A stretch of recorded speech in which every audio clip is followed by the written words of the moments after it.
Hi everyone, welcome back to English with Jalil sir. Today we are going to discuss some of the pronouns like distributive pronouns and reflexive pronoun, right? And correlative conjunction also comes here. అంటే మనకు ఈ pronounce వచ్చినప్పుడు ఎలాంటి mistakes అంటే ఎలాంటి error ఇస్తాడు దాన్ని మనం ఎలా ఫైండ్ అవుట్ చేయాలి అనేది ఈ వీడియోలో మనం డిస్కస్ చేద్దాం. So let start with the first one. Either of the answers are correct. So మనకి ఇక్కడ సెంటెన్స్ ఏమి ఇచ్చాడు? Either of. ఈదర్ అంటే ఏంటి? ఇక్కడ ఇది డిస్ట్రిబ్యూటివ్ ప్రొనౌన్ అంటాం. దీన్ని ఏమంటాము? Distributive pronoun. So either of the answers distributive pronoun. మళ్ళీ ఆ తర్వాత ఏమి ఇచ్చాడు? మనకి ఆన్సర్స్ ఇక్కడ ప్లూరల్ లో ఇచ్చాడు, రైట్? సో ప్లూరల్ లో ఉంది కాబట్టి మనం ఏమనుకుంటాం? ఇక్కడ వర్బ్ కూడా ప్లూరల్ లో ఉండాలి అనుకుంటాం, రైట్? వర్బ్ కూడా ప్లూరల్ లో ఉండాలి అనుకుంటాం, అంటే బహువచనంలో ఉండాలి అనుకుంటాం. సో అది రాంగ్ అవుతుంది. ఈదర్ వచ్చినప్పుడు కంపల్సరీగా మనకి ఏం రావాలి? ఓన్లీ సింగులర్ వర్బ్ మాత్రమే రావాలి, అంటే ఈజ్ మాత్రమే రావాలి, రైట్? ఏం రావాలి ఇక్కడ? ఈజ్ మాత్రమే రావాలి, గుర్తుపెట్టుకోండి. So then it will be correct. And coming to second one, either of the three boys is intelligent. మళ్ళీ మనకి ఏమి ఇచ్చాడు? ఇక్కడ ఈదర్ తోటే ఇచ్చాడు, రైట్? సో ఇక్కడ డిస్ట్రిబ్యూటివ్ ప్రొనౌన్ లో మనకి ఏముంది? మళ్ళీ త్రీ బాయ్స్ అన్నాడు. ఏమన్నాడు? Three boys. So three boys తర్వాత మళ్ళీ మనకి వర్బ్ ఏముంది? ఈజ్ ఇచ్చాడు. ఇది కరెక్టే ఉంది. వర్బ్ ఇక్కడ మనకి కరెక్టే ఉంది కాబట్టి మిస్టేక్ ఎక్కడ ఉంది అనేది మనం చూడాలి ఇప్పుడు. సో యాక్చువల్‌గా ఈదర్ అనేది ఎప్పుడు యూజ్ చేస్తాం అనేది మనకి గుర్తుంచుకోవాలి, రైట్? ఈదర్ అంటే ఏంటి? Using for any one option, అంటే ఏదైనా ఒకటి, ఏదైనా ఒకటిని ఎంచుకున్నప్పుడు, అది ఎందులో? రెండు ఉన్నప్పుడు. ఎన్నున్నప్పుడు? రెండు ఆప్షన్స్ ఉన్నప్పుడు అందులో ఏదైనా ఒకటి ఎంచుకోవాలి అనుకున్నప్పుడు మనం ఈదర్ అనేది వాడుతాం. ఆ రెండులో ఏదైనా ఒకటి మాత్రమే, రైట్? సో ఇక్కడ మనకి ఈదర్ ఆఫ్ 3 అన్నాడు. 3 అంటే ఇదేమవుతుంది? ఇది రాంగ్ అవుతుంది. 3 అనేది మనకి రాంగ్ అవుతుంది. అంటే ఇక్కడ దీని అర్థం ఏంటి? ఈదర్ వచ్చినప్పుడు ఓన్లీ 2 బాయ్స్ రావాలి. సో మనం ఇక్కడ దీన్ని చేంజ్ చేయలేం కాబట్టి అలాంటప్పుడు 2 కంటే ఎక్కువ వచ్చినప్పుడు ఏంటి ఇక్కడ? 2 కంటే ఎక్కువ వచ్చినప్పుడు మనం ఏ డిస్ట్రిబ్యూటివ్ ప్రొనౌన్ యూజ్ చేయాలి అనేది మనకి తెలిసి ఉండాలి. 2 కంటే ఎక్కువగా ఉన్నప్పుడు ఏ డిస్ట్రిబ్యూటివ్ ప్రొనౌన్ వస్తుంది? అంటే ఎనీ వన్ యూజ్ చేయాలి. ఎనీ లేదా ఎనీ వన్. ఎనీ లేదా ఎనీ వన్ దీన్ని యూజ్ చేయాలి, రైట్? సో ఇక్కడ మనకి ఈదర్ అనేది రాంగ్. ఏం రావాలి? ఎనీ లేదా any one. Any one of the, right? Any one of the or any of the three boys is intelligent. అప్పుడు అది కరెక్ట్ అవుతుంది. మరి ఇక్కడ ఎనీ వన్ వచ్చినప్పుడు గానీ, ఎనీ వచ్చినప్పుడు మళ్ళీ వర్బ్ చేంజ్ అవుతుందా అంటే చేంజ్ అవ్వదు, రైటా? ఈ డిస్ట్రిబ్యూటివ్ ప్రొనౌన్ వచ్చినప్పుడు ఈ డిస్ట్రిబ్యూటివ్ ప్రొనౌన్ అనేది సింగులర్ గానే ఉంటుంది. సో అలాంటప్పుడు అది ఈజ్ వర్బ్ మాత్రమే వస్తుంది, గుర్తుపెట్టుకోండి. So coming to third one, neither of the 5 boys is intelligent. మళ్ళీ ఇక్కడ మనకేమిచ్చాడు? నీదర్ ఇచ్చాడు, right? Neither of the 5 boys is. So మళ్ళీ మనకేముంది ఇక్కడ? 5 బాయ్స్ అన్నాడు. ఎంతమంది ఉన్నారు? 5 బాయ్స్. ఈజ్ ఇచ్చాడు. మరి 5 వచ్చినప్పుడు మనకి ఈజ్ వస్తుందా అనే డౌట్ వస్తుంది మనకి, రైట్? బట్ ఇక్కడ నీదర్ అనే డిస్ట్రిబ్యూటివ్ ప్రొనౌన్ వచ్చింది. ఏమొచ్చింది ఇక్కడ? నీదర్ అనే డిస్ట్రిబ్యూటివ్ ప్రొనౌన్ వచ్చింది కాబట్టి నీదర్ ని ఎలా వాడతాం మనం? సింగులర్ గానే వాడుతాం. ఎలా వాడతాము? సింగులర్ గానే వాడుతాం కాబట్టి రైట్, దీనికి ఈజ్ అనే వర్బ్ కరెక్టే అవుతుంది. ఇక్కడ 5 బాయ్స్ అనేది నీదర్ కి వాడొచ్చా? అది మనం గుర్తుంచుకోవాలి. అసలు నీదర్ ఎప్పుడు వాడుతాము అంటే నెగెటివ్ మీనింగ్ లో వాడతాం. ఎప్పుడు వాడతాము? నెగెటివ్ మీనింగ్ లో. Negative meaning in the sense రెండింటిలో, రైట్? రెండు ఉన్నాయి అక్కడ. రెండింటిలో ఏది కాదు. రెండింటిలో ఏది కానప్పుడు మనం ఏం చేస్తాం? నీదర్ ని వాడతాం. అంటే ఇప్పుడు ఇక్కడ మనం ఈదర్లో ఏం చేస్తాము? రెండింటిలో ఏదైనా ఒకటి ఉన్నా యూజ్ చేస్తున్నప్పుడు గానీ, లేదా ఏదైనా ఒకదాన్ని ఆప్షన్ గా ఎంచుకున్నప్పుడు గానీ ఈదర్ ని వాడాం.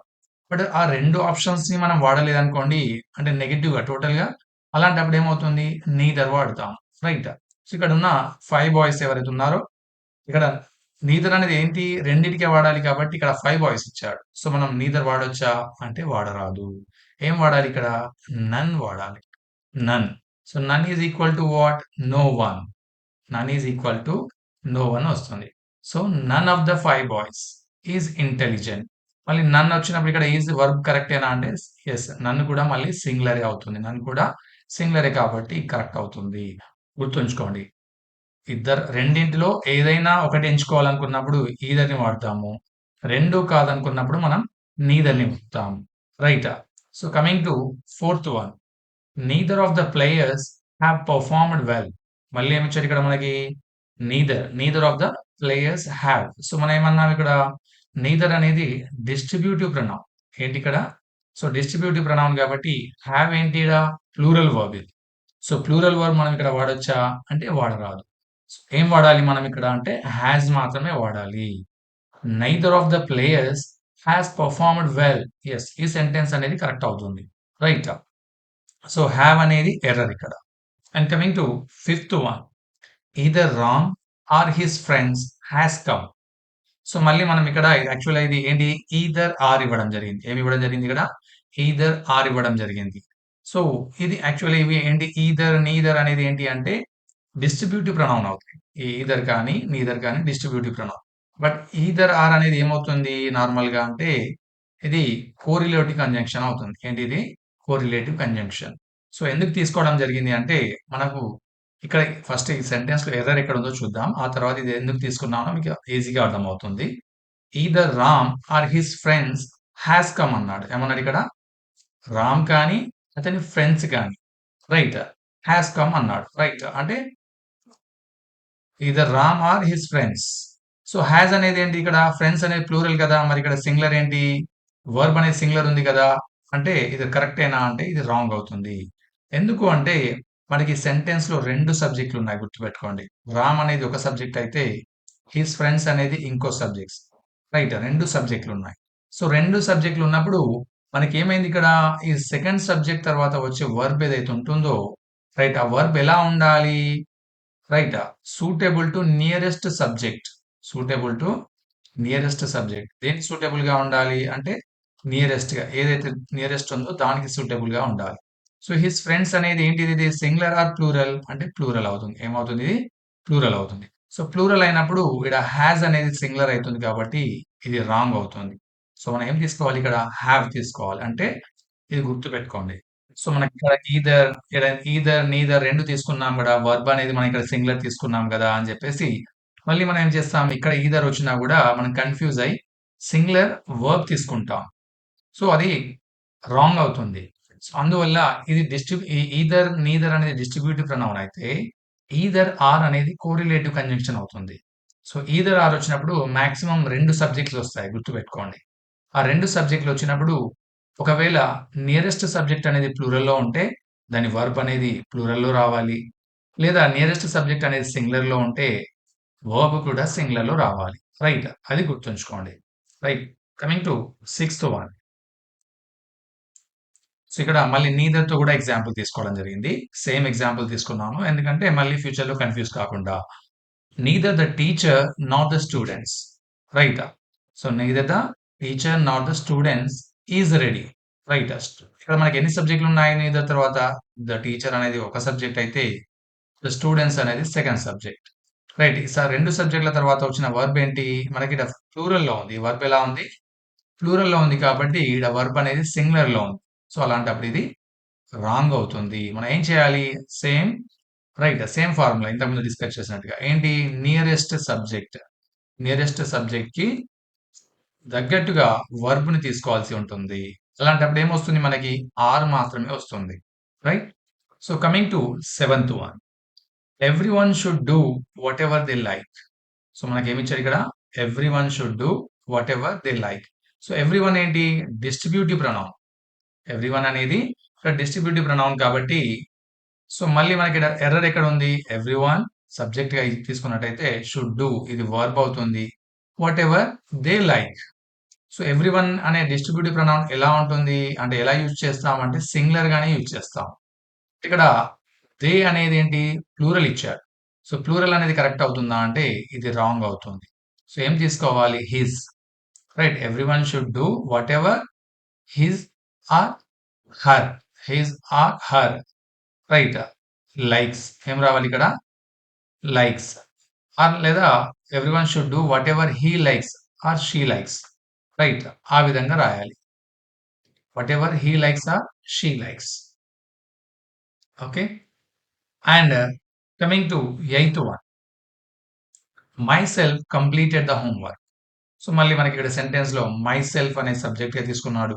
కంప్లీటెడ్ వర్బ్, ద హోంవర్క్ అనేది ఆబ్జెక్ట్. సో, మనకి ఇందులో ఎర్రర్ ఉందా? అంటే ఎలాంటి ఎర్రర్ మనకి ఏర్పడదు. రైట్. బట్ యాక్చువల్‌గా ఇక్కడ ఉన్న వీక్ ఎర్రర్ ఏంటి అంటే my self. So, my self ఏంటి ఇది? రిఫ్లెక్సివ్ ప్రొనౌన్ అంటాం దీన్ని. ఏమంటాము? Reflexive pronounce. రిఫ్లెక్సివ్ ప్రొనౌన్స్ అంటే ఏంటి? అంటే తిరిగి వచ్చేవి. రైట్. ఏమంటాం దీన్ని? తిరిగి వచ్చే వాటిని అంటాం. యాక్చువల్‌గా రిఫ్లెక్సివ్ ప్రొనౌన్ అనేది ఎప్పటికీ కూడా సబ్జెక్ట్‌గా వాడకూడదు. అది గుర్తుంచుకోండి. రైట్. అసలు రిఫ్లెక్సివ్ ప్రొనౌన్స్ ఏంటి? అంటే ఐకి ఏమొస్తుంది? మై సెల్ఫ్ వస్తుంది. రైట్. హీకి ఏమొస్తుంది? హిమ్‌సెల్ఫ్. రైట్. షీకి హర్‌సెల్ఫ్. ఈ విధంగా. అంటే తనకు తానే. ఐ అంటే నాకు నేనే. హి అంటే అతడికి అతడే. రైట్. షీ అంటే ఆమెకు ఆమెనే. రైట్. ఆ విధంగా వస్తుంది. సో, ఇలాంటి రిఫ్లెక్సివ్ ప్రొనౌన్ ఎప్పటికి కూడా మనం సబ్జెక్ట్‌గా తీసుకోకూడదు. సో, ఈ ప్లేస్‌లో ఏం రావాలి? ఐ రావాలి. ఏం రావాలి? I. I completed the homework myself అనాలి. I completed the homework myself. So, అప్పుడు ఆ సెంటెన్స్ అనేది కరెక్ట్ అవుతుంది. రైట్. మనం ఇక్కడ గుర్తుంచుకోవాల్సిన రూల్ ఏంటి అంటే రిఫ్లెక్సివ్ ప్రొనౌన్ అనేది సబ్జెక్ట్‌గా రాయకూడదు. Right. Coming to ninth one. We should respect our self. ఇక్కడ ఏమిచ్చాడు మళ్ళీ? వి షుడ్ రెస్పెక్ట్. వి అనేది సబ్జెక్ట్‌గా వస్తే షుడ్ రెస్పెక్ట్ అనేది వర్బ్ అయితే అవర్ సెల్ఫ్ అనేది ఆబ్జెక్ట్ ఇచ్చాడు. రైట్. మళ్ళీ ఇక్కడ ఏంటి? అవర్ సెల్ఫ్ అనేది రిఫ్లెక్సివ్ ప్రొనౌన్ ఇచ్చాడు. ఏం వాడాడు? Reflexive pronoun. But our self అనే ప్రొనౌన్ ఉంటుందా? అంటే ఉండదు. గుర్తుపెట్టుకోండి. అవర్ సెల్ఫ్ అనేది ఉండదు. వీకి ఏం రావాలి? అంటే అవర్ సెల్వ్స్ రావాలి. సెల్వ్స్. Ourselves. అంటే ఎల్‌విఈఎస్ అనే స్పెల్లింగ్ వస్తుంది. Ourselves. రైట్. అప్పుడు అది కరెక్ట్ అవుతుంది. We should respect ourselves. Right. And coming to 10th one. Many as students are absent today. ఏమిచ్చారు ఇక్కడ మనకు మనీ యాస్ స్టూడెంట్స్ ఆర్ అనేది రైట్. మళ్ళీ ఇక్కడ verb absent today. Right. So, ఈ విధంగా తీసుకోవడం. ఇప్పుడు మనకి ఇందులో ఉన్న ఎర్రర్ ఏంటి? అంటే మెనీ ఏ స్టూడెంట్స్ అని ఇచ్చాడు.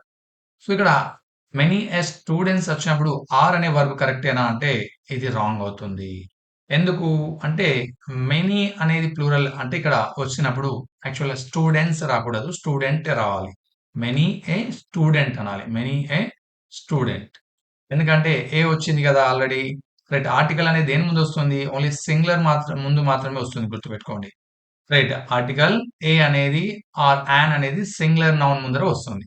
స్టూడెంట్స్ అనేది రాంగ్ ఇక్కడ. Right. So, many a student అనాలి. Many a student are absent అన్నాడు. అది రాంగ్ అవుతుంది. ఈజ్ అబ్సెంట్ అనాలి. ఎందుకు అంటే మెనీ అనేది ప్లూరల్ అయినా కూడా ఇక్కడ ఏ స్టూడెంట్ అనేది సింగులర్‌గా కౌంట్ అవుతుంది. రైట్. ఏ సింగులర్ అనేది సింగులర్‌గా కౌంట్ అయింది కాబట్టి వర్బ్ కూడా ఎలా ఉండాలి? సింగులర్ ఫార్మ్ లోనే ఉండాలి. అప్పుడు ఆ సెంటెన్స్ అనేది కరెక్ట్ అవుతుంది. మెనీ అంటే చాలా మంది. చాలా మందిలో ఏంటి? ఇక్కడ ఒక్కొక్కరిగా వాళ్ళు అబ్సెంట్ అయ్యారు అని అర్థం. అంటే చాలా మంది స్టూడెంట్స్‌లో ఒక్కొక్కరిగా అందరూ అబ్సెంట్ అయ్యారు. రైట్. ఒక్కొక్కరిగా అని చెప్తున్నాం కాబట్టి ఒక్కొక్కరికి ఈజ్ వర్బ్ మాత్రమే వస్తుంది. రైట్. అది గుర్తుంచుకోండి. Coming to 11th one. None of the boys are present. ఏమిచ్చాడు ఇక్కడ మనకి? నన్ అన్నాడు. సో, నన్ అంటే ఏంటి? Equal to no one. So, equal to no one. So, no one none అనేది ఎప్పుడు వాడతాము అంటే 2 కంటే ఎక్కువగా. రైట్. ఏంటి ఇక్కడ? 2 కంటే ఎక్కువగా. అది కూడా ఎందులో? నెగెటివ్ మోడ్‌లో వాడతాం. నెగెటివ్ మీనింగ్‌లో వాడతాం. రైట్. నెగెటివ్ మీనింగ్‌లో గుర్తుపెట్టుకోండి. None of the boys are present.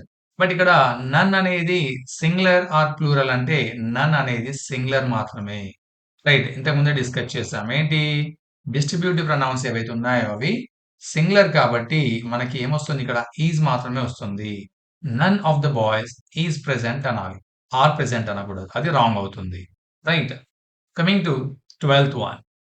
None of his legs injured. మళ్ళీ ఏమిచ్చాడు ఇక్కడ? నన్ అంటే ఏంటి? ఈక్వల్ టు నో వన్ అనుకున్నాం. అంటే ఏది కాదు అన్నట్టు. దాని మీనింగ్ ఏంటి అంటే ఇక్కడ none of the boys are present is present అంటే ఏ అబ్బాయి కూడా ప్రెజెంట్ కాలేదు. ఇక్కడ none of his legs injured అంటే అతడి ఏ కాలు కూడా ఇంజ్యూర్డ్ కాలేదు. రైట్. బట్ ఇక్కడ మనకి మిస్టేక్ ఎర్రర్ ఎక్కడ ఉంది? అంటే గుర్తుంచుకోండి. మనకి లెగ్స్ ఎన్ని ఉంటాయి? ఓన్లీ 2 మాత్రమే ఉంటాయి. ఎన్నుంటాయి? 2. 2 ఉన్నప్పుడు ఏం చేయాలి? మనకేం రావాలి యాక్చువల్‌గా? నీదర్ రావాలి. ఏం రావాలి? నెయిదర్. అంటే 2 ఇంజ్యూర్ కాలేవు. అంటే గాయం కాలేదు కాబట్టి నెగెటివ్ కాబట్టి రెండిటికి ఏం వాడాలి? నెయిదర్ వాడాలి. ఇక్కడ మనం ఏం వాడాము? నన్ వాడాము. అది రాంగ్ అవుతుంది. సో, 2 కంటే ఎక్కువగా ఉంటేనే నన్ వాడాలి. సో, 2 నెగెటివ్ వాడాం కాబట్టి నైదర్ రావాలి. So, neither of his legs injured అది కరెక్ట్ అవుతుంది. Coming to 13th one. There are 2 books you may take any one. ఇక్కడ ఏమిచ్చాడు మళ్ళీ? There are 2 books. ఎన్ని బుక్స్ ఉన్నాయి? 2 బుక్స్ మాత్రమే. You may take any one అన్నాం. ఏమన్నాం ఇక్కడ? Any one. సో, మళ్ళీ గుర్తుంచుకోండి. ఎనీ వన్ అనేది ఎప్పుడు వాడతాము? 2 కంటే ఎక్కువగా. రైట్. 2 కంటే ఎక్కువగా ఉంటేనే మనం ఎనీ వన్ వాడతాం. బట్ ఇక్కడ 2 బుక్‌లున్నాయి. You may take any one అంటే ఏదో ఒకటి తీసుకోవాలి అని చెప్పాలనుకుంటున్నాం. అలాంటప్పుడు ఏం చేయాలి? ఎయిదర్‌ని వాడాలి. Right. You may take either అంటే ఏదైనా ఒకటి తీసుకోవచ్చు. రెండిట్లో ఏదైనా ఒకటి కాబట్టి ఎయిదర్‌ని అని వాడాలి. అంతేగాని ఎనీ వన్ వాడకూడదు. 2 కంటే ఎక్కువగా ఉంటేనే ఎనీ వన్. ఇప్పుడు ఎగ్జాంపుల్ దేర్ ఆర్ 5 బుక్స్ అన్నామనుకోండి ఎగ్జాంపుల్. దేర్ ఆర్ 5 బుక్స్ అంటే you may take any one అప్పుడు అది కరెక్ట్ అవుతుంది. బట్ ఇక్కడ 2 బుక్స్ ఉన్నాయి కాబట్టి ఏమనాలి మనం? యూ మే టేక్ ఐదర్ ఏదైనా ఒకటి తీసుకోవచ్చు అనే మీనింగ్ వస్తుంది. Coming to 14th one. Every student must bring their book. Right. ఏమిచ్చారు ఇక్కడ? ఎవ్రీ. ఎవ్రీ అనేది ఏంటి? డిస్ట్రిబ్యూటివ్ ప్రొనౌన్ మళ్ళీ గుర్తుంచుకోండి.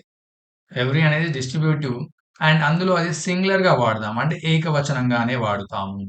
అలాంటప్పుడు దేర్ అని వాడొచ్చా? అంటే అది రాంగ్ అవుతుంది. Every student must bring their book కాదు. His. His or her book అనాలి. His or her book. అప్పుడు అది కరెక్ట్ అవుతుంది. Right. Coming to 15th one. Each of the boys have done their homework. మళ్ళీ ఈచ్. ఈచ్ అంటే ఏంటి? Distributive pronoun. మళ్ళీ ఇది సింగులర్. సో, సింగులర్ వచ్చినప్పుడు వర్బ్ ఎలా ఉండాలి? హావ్ అనేది ప్లూరల్ కాబట్టి సింగులర్‌ని మాత్రమే వాడాలి. Each of the boys has done their homework. Right. అప్పుడు ఆ సెంటెన్స్ అనేది కరెక్ట్ అవుతుంది. రైటా? సో, మనం గుర్తుంచుకోవాల్సిన అంశాలేంటి ఇందులో అంటే డిస్ట్రిబ్యూటివ్ ప్రొనౌన్‌ని మనం డిస్కస్ చేసాము. అండ్ రిఫ్లెక్సివ్ ప్రొనౌన్స్‌ని మనం డిస్కస్ చేసాము. కోరిలేటివ్ కంజంక్షన్స్‌ని మనం డిస్కస్ చేసాం. సో, డిస్ట్రిబ్యూటివ్ ప్రొనౌన్‌లు ఏంటి? ఈదర్, రైటా? ఈదర్ గాని, నైదర్ గాని, రైటా? ఎనీ వన్ గాని, నన్ కా. రైట్. ఈ 4 వాడాము. సో, 2 రెండిటిలో ఏదైనా ఒకటి అన్నప్పుడు ఐదర్, 2 కానప్పుడు నైదర్, 2 కంటే ఎక్కువగా ఉన్నప్పుడు ఎనీవన్, 2 కంటే ఎక్కువగా ఉండి నెగెటివ్‌లో ఉంటే నన్ ఈ విధంగా వాడాలి. సో, రిఫ్లెక్సివ్ ప్రొనౌన్‌లో ఏమన్నాం మనం? ఇది సబ్జెక్ట్‌గా వాడకూడదు. రైట్. రిఫ్లెక్టివ్ ప్రొనౌన్‌ని సబ్జెక్ట్ అంటే సబ్జెక్టివ్ ప్రొనౌన్‌గా మనం వాడకూడదు అని డిస్కస్ చేసాం. And coming to correlative conjunctions. So, correlative కంజంక్షన్స్‌లో ఏం డిస్కస్ చేసాము? అంటే 2 సబ్జెక్ట్‌లు వస్తాయి. సబ్జెక్ట్ ప్లస్ సబ్జెక్ట్ వస్తుంది. అంటే 2 సబ్జెక్ట్‌లు వస్తాయి. వర్బ్ అనేది ఎలా ఉండాలి అంటే నియరెస్ట్ సబ్జెక్ట్‌కి సూటబుల్‌గా ఉండాలి. రైట్. అది గుర్తుంచుకోవాలి మనం ఇందులో. This is about today's session.